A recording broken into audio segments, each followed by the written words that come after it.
dizer aos nobres colegas, principalmente ao Fiuza, eu concordo, respeitar as mulheres deveria ser normal. Deveria ser normal. Isso é de formação, não precisa 5 faculdades, não precisa religião, não precisa... Agora, vamos olhar que nós temos 23 mulheres no Rio Grande do Sul que perderam a vida, né? Ciúmes, separação, sentimento de machão que nós temos na nossa sociedade.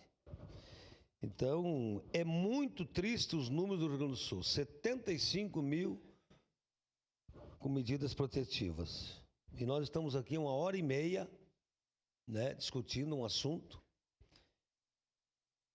que já passou pelo Congresso e que, para nós, não vai mudar as ruas do Monte Carmelo, né, seu Kioque? Não, né? Continua o barro, não entregaram os títulos ainda, né? Mas tá a caminho. Então, voto não, né? Obrigado, senhor presidente. Obrigado, vereador Zé